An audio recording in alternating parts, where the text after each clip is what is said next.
Welcome to the Everyday Educator, where we explore what it means to learn alongside our families every day. We want to encourage one another as we ponder the delights and challenges that make homeschooling the adventure of a lifetime. Now, whether you are new to this homeschooling adventure or deep into the daily delight of learning together, we're glad you found us. But don't forget, while this online community is awesome, you'll find even closer support in a local CC community. So go to classicalconversations.com and find a community near you today. I'm Lisa Bailey, and I'm your host today. And I have got some great guests for you, people who have great credentials about assessing what your student knows. They've got skin in the game as they homeschool their own children and as they shepherd other children as community directors. So, Deb Switzer, welcome. Thanks for having me. And Tim Knotts, welcome. Hey, it's Lisa. You guys are great friends of mine, but I really respect what you know. And I respect the way you have grown in your understanding and in your practice of assessment. And so I think our listeners are really going to benefit from that. Now, the title of the podcast is How Do I Know What They Know? And of course, they are our children. How do we really know what they know? Tim, I know that you are both a tutor and a parent of CC students. So, how do you and Cynthia, your wife, set learning goals for your own children?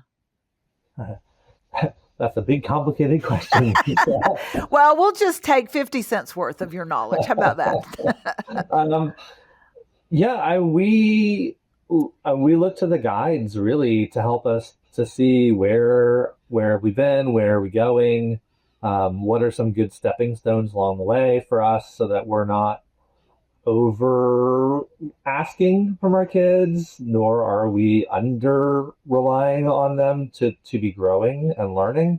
So it's one of the things that we love most about CC, apart from the mutual encouragement and joy that our kids get out of Community Day, is the fact that we have a reliable pathway for our kids so that we don't have to invent it on our own. So you're referring to the challenge guides by and large. And so how do the challenge guides, if we've got some new parents on here who maybe, or some parents of younger students who've never held one of those trusty guides in their hands before, what do the challenge guides do for parents and students? Yeah, mostly the challenge guides. That's where most of my kids are now. So one in Essentials, but few of them are in Challenge. Those guides lay out a why, so they help us to see why are we doing all the things we're doing, and then every week, what are the students doing? What resources are they using? What projects are they working on? What skills often are they emphasizing or wrestling with to try and improve?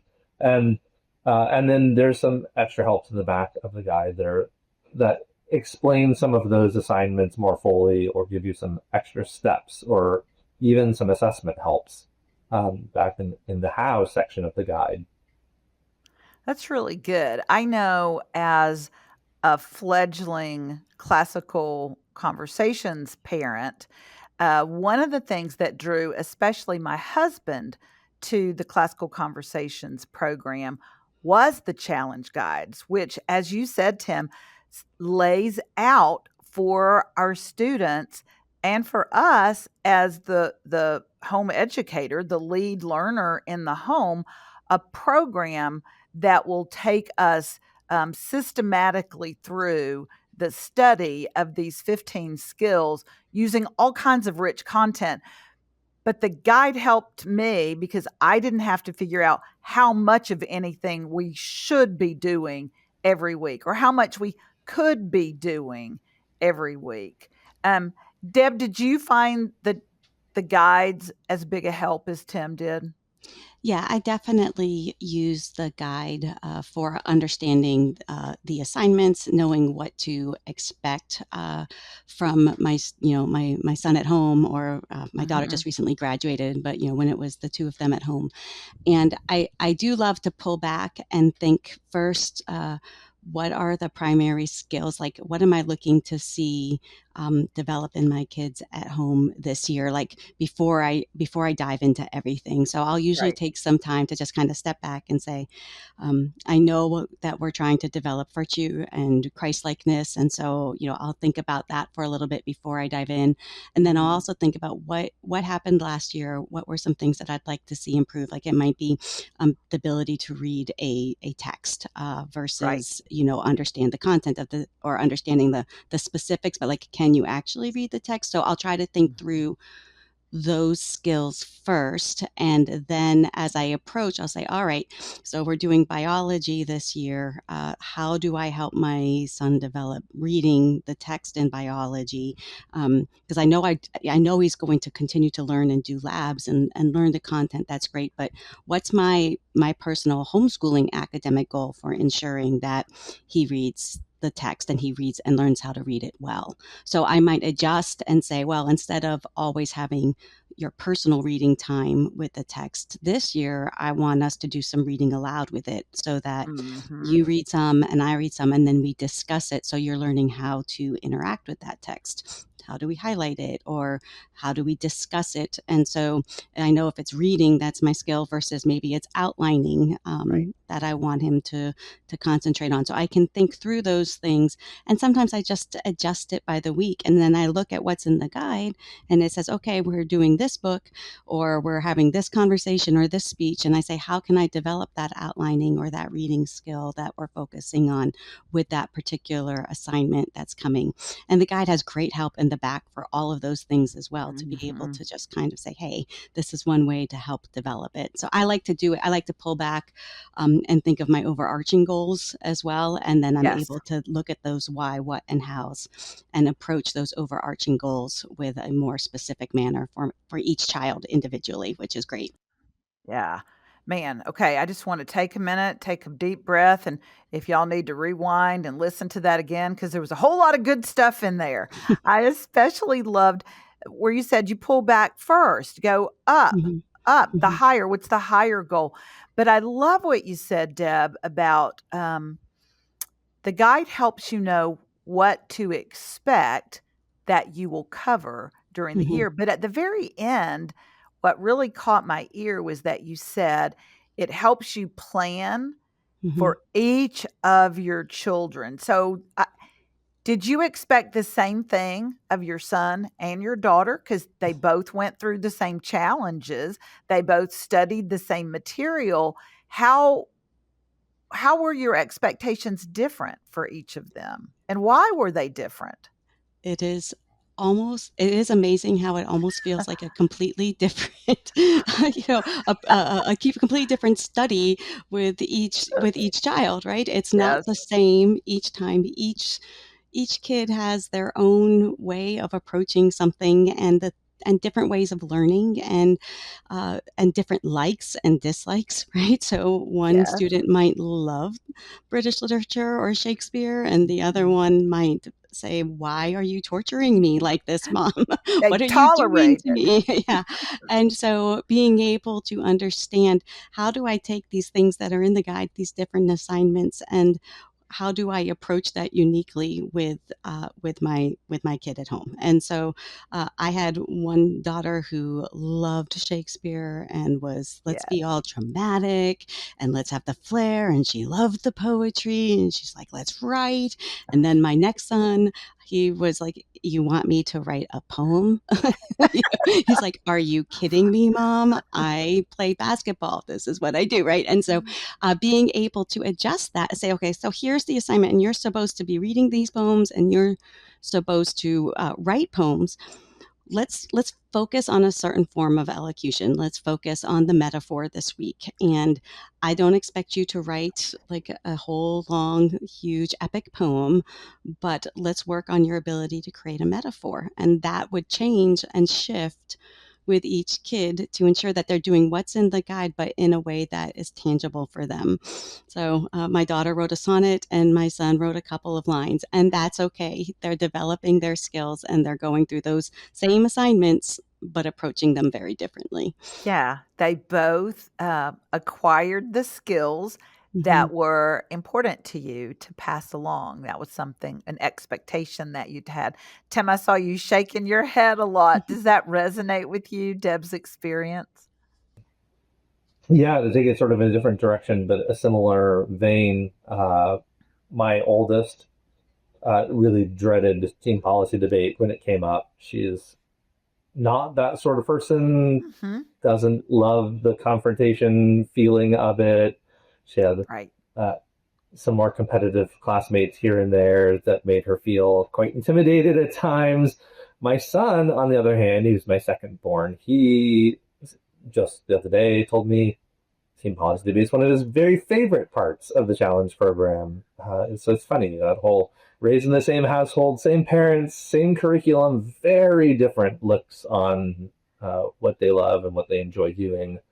Um, so, so then helping each of them through that is different, because with my oldest, there was a lot of encouragement and emotional support that went Mhm. into helping her prepare for teen policy debate. And for my second, it's much more hands off. It's a few questions to make sure he's considering all the things he needs to be considering, but he's motivated and uh, doesn't need the kind of one on one attention that Right.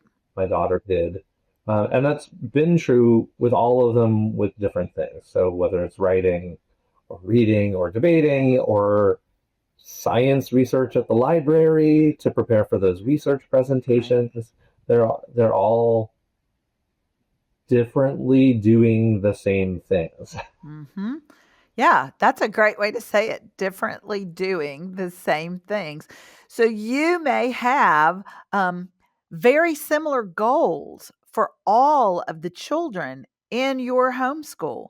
You want them all, like Deb said at the beginning, to grow in virtue, to know God, and to have the tools to make him known. You might have some of the same goals, but they will look different, at the practice of them, the journey toward them may look different with each of your children. And since you are the lead learner in the home, you can, with some guidance from some of our guides, craft a journey that will uniquely bring each of your children to the finish line or to the goal place. We've been talking a lot about these challenge guides, and I know that all of our children are on the older end.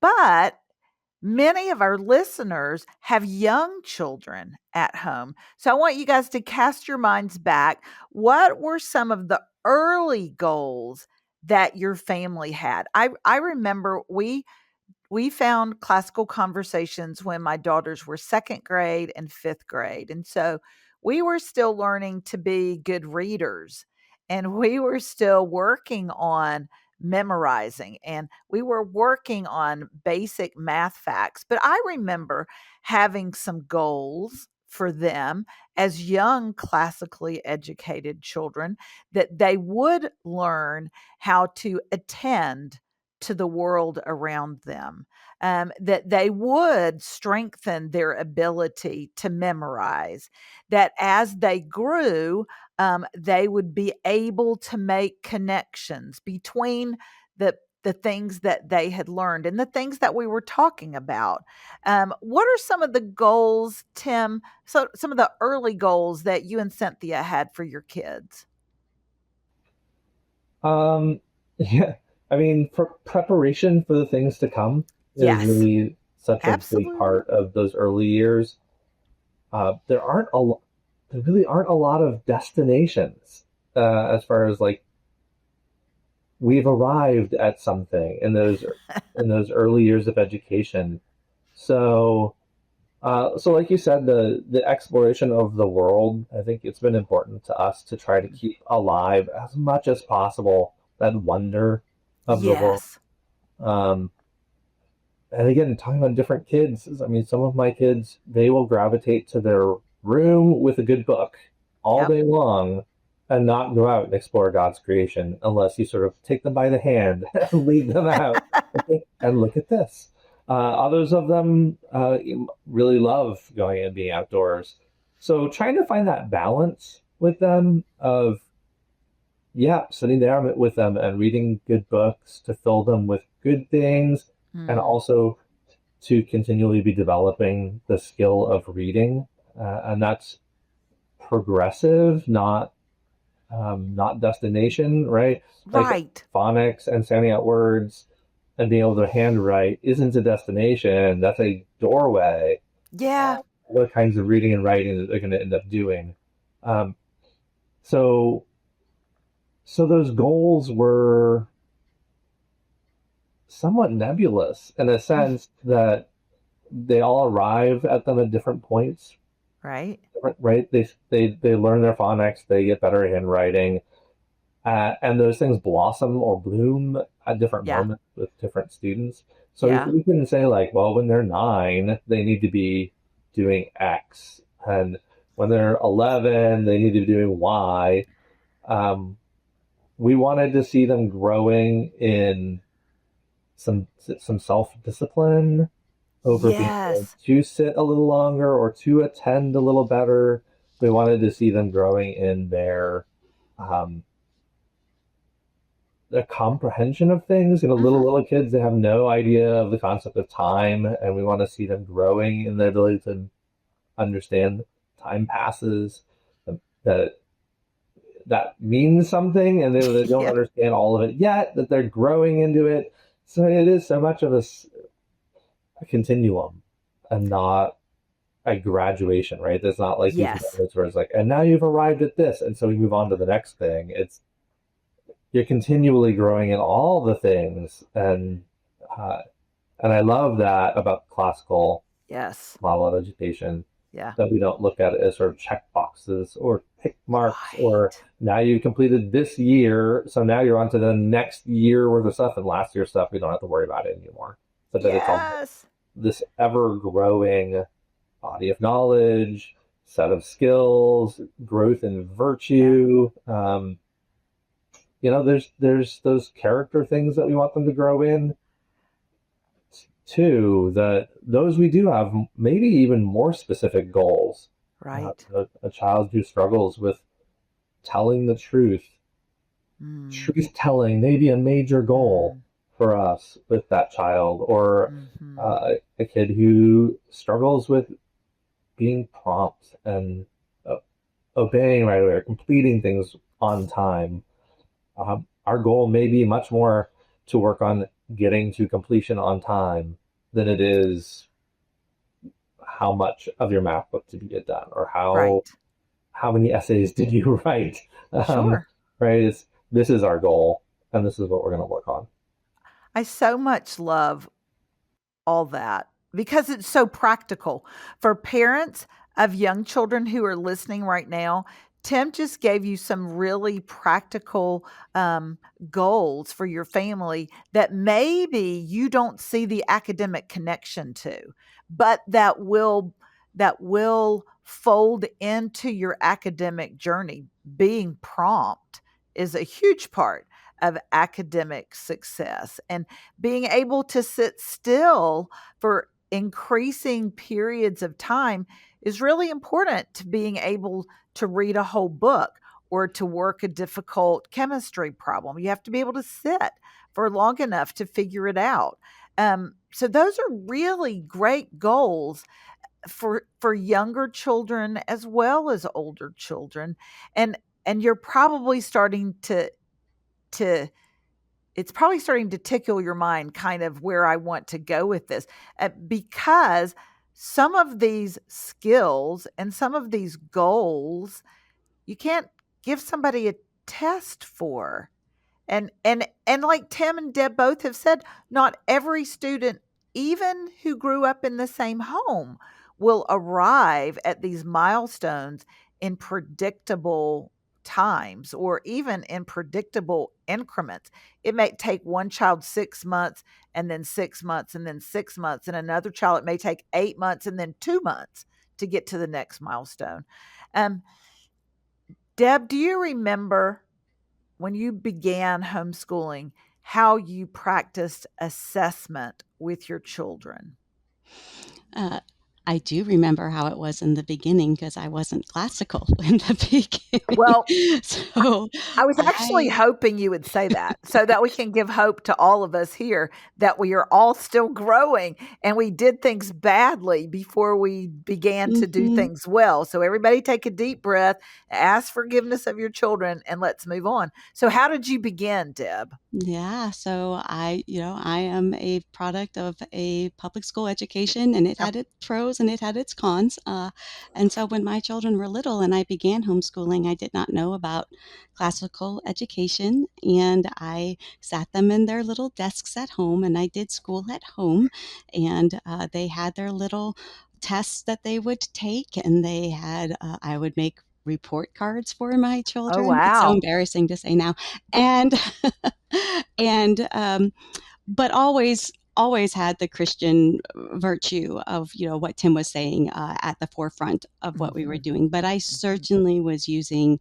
the modern education model in terms of assessing, and it was the little pen came out and said you got Great. number 3 wrong because you didn't pick the right answer. You got number 8 wrong, and fortunately, God is able to redeem Mhm, anything, and I'm so thankful mhm. for that. And I learned about classical education and was able to change the way it continued on with my younger children, and slowly was able to work with my older ones as well in bringing that backwards a little bit. But it carried through for a while, and Mhm.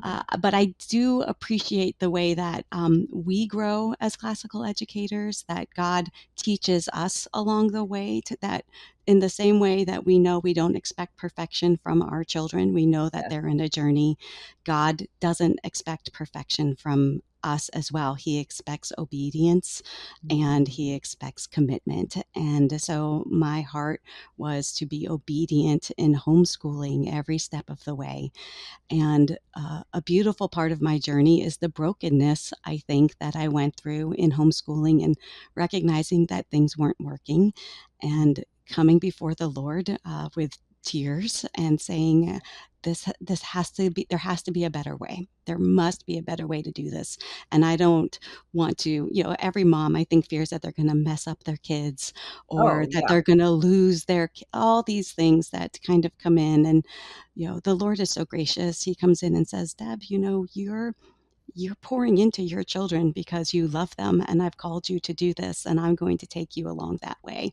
And so assessment changed. To get to your point, Yeah. assessment changed. It became a lot of especially with the younger years. We did memorization work, and can you say those things back? And that was beautiful. But a lot of narration in the younger years. A Oh, lot of yeah. narration.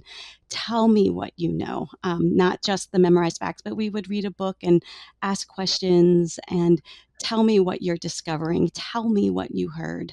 A lot more when we would go outside. What do you see? Type Mhm. of questions, and really appreciating them being able to express what they know at that younger level and take it for what it was and not try to force Right, it into this is what I want you to say, because that comes with right. the memory work, right? That's why we do the Yeah. memory work. So that they say what we want them to say with the memory work, and then the narration process is their growth of expressing what they know. And Yeah. so that definitely changed for me in the younger years, and I think that's what you were asking was for the younger years. Yes. So I'll leave it there. Yeah. Have you ever wished that you could just help your student continue the momentum that they started in classical conversations in a college environment? Guess what? Judson College is exactly what you've been looking for. This semester, Judson College is sponsoring the Everyday Educator, and we are so excited to partner with them because we really believe that they have exactly what our students could need for the next leg of their education journey. Let me tell you more about it. So Judson College really values Christian education, and they exist to equip students who want to give their lives for the cause of Christ, wherever he might call them. So that means that they're not just helping students who want to go into vocational ministry, but also students who want to live in the marketplace. Judson College also has a specific community plan for their students. They have smaller class sizes that allow students to have individual relationships with the faculty, and that also helps them to get the attention that they need so that they can learn and grow as professionals. Outside of the classroom, they also have what they call the house system, and that provides a vibrant student led community where students make lifelong friendships and participate in house competitions and experience deep community all the way from freshman year to graduation. Lastly, something I found absolutely fascinating was that they have a classical emphasis. So they have a great books course, which is required for every single degree in undergrad. And in that course, they focus on the history of human ideas through a biblical worldview. And that allows the students to develop as readers, writers, and researchers as they grow as committed followers of Christ. If you want to find out more about Judson College, visit judsoncollege.com/distinctives. Let's get back to the show. I love that. I love it. Assessment with younger children is asking a lot of questions. It is Mhm, asking a lot of questions to see what they've picked up on and what they've connected. But I loved asking, so why do you think that is? It was mhm, just beautiful to mm, hear. And I do this a lot with my grandchildren now. Why do you think that is? He'll ask a question, he'll ask me a question, and I'll say, well, Gideon, why do you think it is? What mhm, could it be? And he has made some leaps that have absolutely astounded me, but I realize now they only came out because I didn't lead with the answer. I mm, led with the question, and he made his own connections, which he probably will never forget, mhm. because he arrived at it himself. Tim, what have you learned about assessment as a classical homeschooler? The short version, please. Because I know that this is a thing that is near to your heart. Yeah, so many things.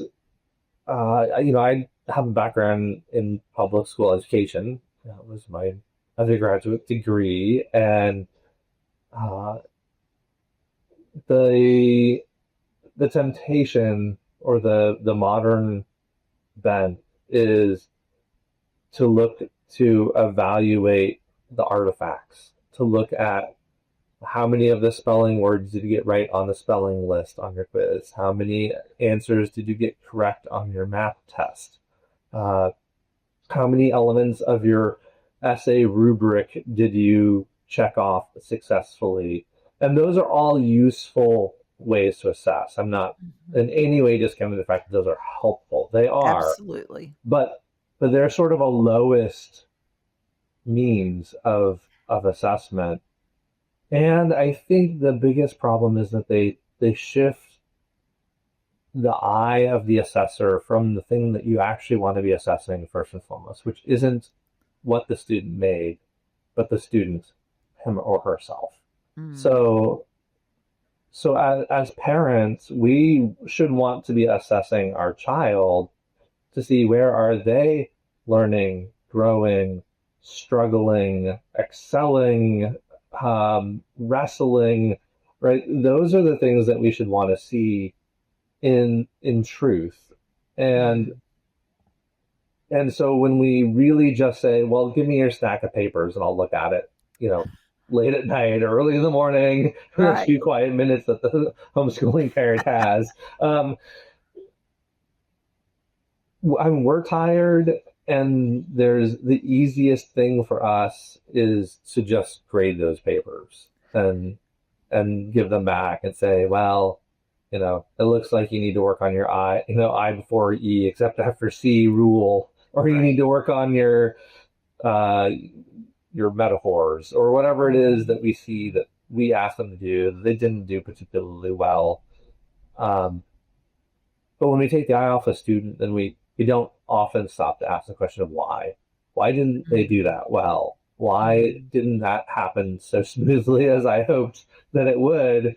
And sometimes what really needs to be happening is us to look at ourselves and say, did I communicate that well? Did I give them the time that they needed to do that? Am I helping them down that path toward success? Or did I sort of dump it in their lap and say, here's what you need, go do it?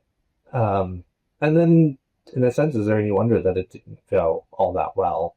Um, Mhm. and not every student requires all the hand holding. Some of them can take that Right. and run with it, um, but not letting them run too far, Right. because often you'll find that there is an end to that rope, or right, they hit the end of the leash, and if you're not paying attention, you don't know it, and they cross that boundary into not being able to do it well, and that's when there's frustration, when there's tears, and lack of understanding about why did it not go well on the part of the parent and the student. So being in conversation with them over the things is really helpful, and asking them to assess for themselves, like, what do you see that you did well? Why do you think you didn't get very many of those right? Where do you see a pattern to the problem, or the lack, or where would you like to be growing, and to see if their expectations align with your expectations. Yeah, that's awesome. Teaching our students to assess themselves is a huge life skill. And so I think the modern day education assessment of here's a test, and like you said, you both said, here, how well did you complete this artifact? How well did you write this paper? How many of these math problems were done correctly? Assessing the artifact instead of the student is a problem that is solved, as Tim said, by conversation. And it actually gives them, when we ask them questions, it helps them know how to assess their own progress throughout life when they're not being homeschooled anymore. And that's a huge skill. I think that's really good. Deb. I I also think that when we assess through conversation, it lets them know how much we care about them Yeah. and the development of their walk with the Lord and toward Christ likeness. Mm-hmm. When Mm-hmm. we are just, grading or assessing the artifacts, they can feel like their worth is attached only to an artifact. Yeah. But when we sit down and have conversations with them and ask how they believe they can grow and where they think they can improve, now they know that it's not about a stack of papers or a Yeah. speech that they gave, but it's really about who they are and who they're becoming and who they're Yeah. becoming in the Lord. And there is a preciousness in that relationship that we develop with our own children when we allow that conversation to happen in assessment that lets them know that we value them as our children and as human beings who are going to be productive, but they are going to be shining the light of Christ in the world. And they'll see that every time we converse with them. That's beautiful, Deb. That is beautiful. I know that we likely have some parents on the podcast today, though, who are thinking about blue book assessments. These are Mm. the parents that have their guides open and they are looking toward the end of this first fall semester and they see something called blue books coming up and they want to be prepared. Deb, first of all, what are blue books and did you have them as a student? I had blue books in college, so Yeah, I me don't think I too. ever had a blue book assessment in high school. Although I was in honors English courses where they would say you have to write what you know. So in some Yes, fashion, it doesn't have to actually be a blue in book a blue for it book. to be a blue book. Yeah, It is a form of assessment, right? So it's okay if your student doesn't have a big blue book in front of them. That's okay. It can still be a blue book assessment. And it's really just a form of assessment where we're asking students to express what they know. So mm, instead of having a series of questions that they have some standard answers to and they can cram and say, I'm going to memorize this and I will be able to cram out that answer and then forget it as soon as I walk out the door because that's what we all used to do, right? Instead, we're looking for that long term aha moments and those long-term discussions that have been happening over the course of time, that they are able to express what they have learned in whatever different strands that they are studying, and the way that they integrate those strands together to see God and to see the way that those strands are bringing forth, knowledge in them, but also wisdom. So we do want them to express knowledge, but we also want them to express the wisdom that they're learning as Right. they've ascertained that knowledge. Yeah. Yeah. So it sounds like that blue books could be really great tools for assessment, Tim. So I want you to talk about how are blue books great tools for assessment? They're not assessment in and of themselves. I think we've already fully established that conversation with our student and intimate knowledge of our student is the key. But how could blue books be great tools, and then the flip side, how might they be poorly used? Mm-hmm. Yeah, thank you for the second half of that question, because Yeah, they're not a silver bullet, right? right. It's not the panacea answer. Um, Blue books are especially helpful for the student who likes to process, Mm, um, right? mhm. A flowing conversation, it can be really natural for some of our children. They're they enjoy the give and take. They don't mind thinking on their feet.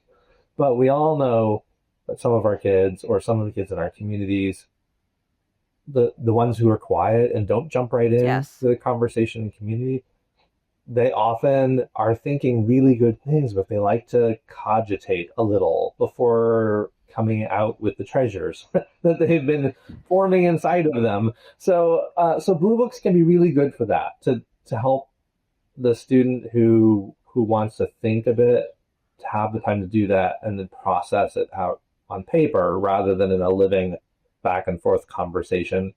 And even for the student who is quick to answer, it can be really helpful for a parent to say, before you write in your blue book, I want you to stop and think and not just blurt out the first thing that comes to your mind on paper. So it can slow things down to the comfort of the student who likes to go a little slower, and take a little of the edge off the speed of the student who really likes to jump right in, but ought to slow down and think a little. Yes. Um, it can also provide an opportunity for a little more of a developed thought. So Mm, if we ask them to write 3 paragraphs or 5 paragraphs, rather than just having sort of the number one answer that comes quickly to mind to put on down and say, here's a good answer, and move right on. It can help your student to slow down and say, oh, and here's reason number 2 and reason number 3, or comparison number 2 and comparison number 3, that can actually help really flesh out the idea that they're having much more. Or on the contrary side, as a parent, you can see that they really only had the one idea that they heard from somewhere or gleaned from something, haven't really thought about it. And while that's not a failure, right, you can give them an F on their blue book because they didn't have much to say, it provides a really good window of conversation with them to say, well, it looks like this is something that you hadn't spent a lot of time on.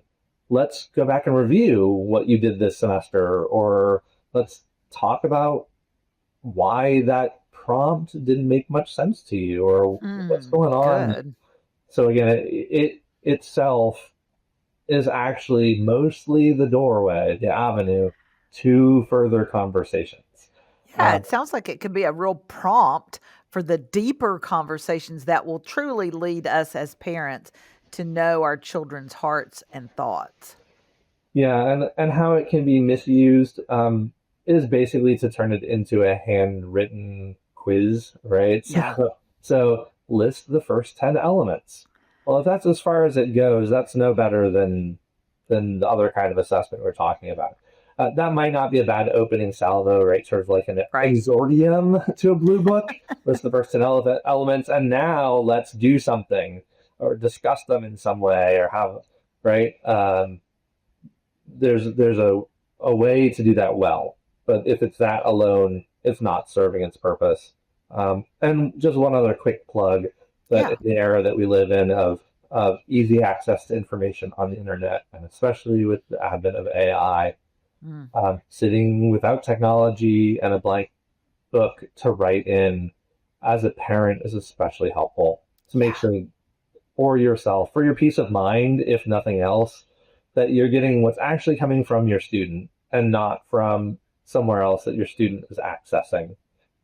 And there's nothing wrong with accessing internet information, um, generally speaking. But in an assessment, in a blue book assessment, you don't want to know what the internet knows. You want to know what your student knows and how they're Right. thinking about it. Right. That's a great reminder. Deb, okay. So, how, as a parent, well, how should my student be preparing for the kind of blue book that Tim is saying is awesome, an awesome tool for assessment? And as a parent, how do I help my student prepare in that way? Yeah, and a lot of it depends on the community and the director as well. Sometimes, Okay. because sometimes directors will provide or tutors will provide the questions that they're going to be asking and ask students to meditate on those questions.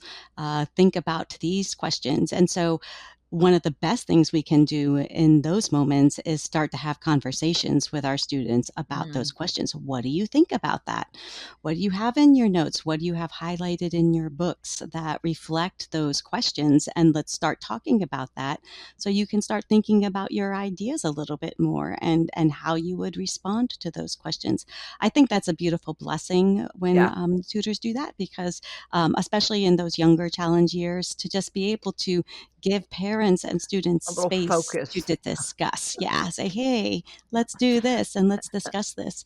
Um, as they get older, sometimes a tutor might say, it's going to be something that we've already talked about in community. It's going to be something that our discussions have led, and I don't want you to spend time cramming. I want you to spend time reflecting on our conversations and what we've discussed. And so maybe not giving the specific, but just saying, hey, you guys know this. You've had conversations, and you can come in, and you're going to be able to express something about some conversations we've had in seminar, and that's Yeah. beautiful as well. And most students freak out when a tutor does that. Yes. They're like, they're gasping for air and saying, I need to know everything ahead of time. And, mom always gives me the questions ahead of time. But I think at times, especially as they're advancing in their years and advancing in their ability to process in those older challenge years, that can be a gift because then you can see what comes out of them right there in the moment sometimes. Right. And that brings forth the post conversation, I think, on the Blue Book with parents that is beautiful to have as well. And I do want to put a plug in for parents to take advantage of those Blue Books. There's Mm, always times where we're really busy and we may not even feel like we have time to read our students' Blue Books and read what they say, and just say, it's Christmas. Let's ho, ho, ho. And it's time to move on to Christmas wrapping and carols. And yes, we do. But that Blue Book is a gift to you for a mm, conversation. And so, whether they've been a question that you've prepared in conversation ahead of time, and then you go back and reflect to see how and what they wrote, or whether it's something that they didn't know what was coming and you get to read that afterwards. That's one of your Christmas presents this yeah. year, is to be able to have that conversation with your student and just enjoy the process of discussing what they've learned and what they know. So whether it's prepared a little more in advance or a time of just reflecting and then expressing what they know on the spot, take advantage of that gift that your student is presenting to you in that Blue Book. That's beautiful, Deb. Beautiful. I have time for one more rapid fire answer, short answer to this last question. Tim, what is the best way for parents to know what their children know? Talk to them about it and ask good questions. Ah, awesome answer. Talk to your children and ask good questions. Deb, same question to you. The best way for parents to know what their children know. Can't go wrong with questions, and also narrate back. Tell me what you know. That is perfect. You guys have been such a great help and a great inspiration. You have given us some really practical ideas about assessing our children and figuring out, do they know what I hoped that they would know?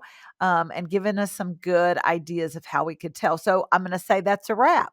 All right, listeners, thank you for joining us today. It's always a joy to walk alongside such a vibrant and curious community of lifelong learners. If today's episode encouraged you or equipped you in any way, we would love for you to share it with a friend or leave us a comment. Remember, the heart of classical home education is not about checking boxes. It's about cultivating wisdom and virtue and wonder with your own family, and by extension, your community. So, till next time, keep learning and keep leaning in to the journey. Bye bye.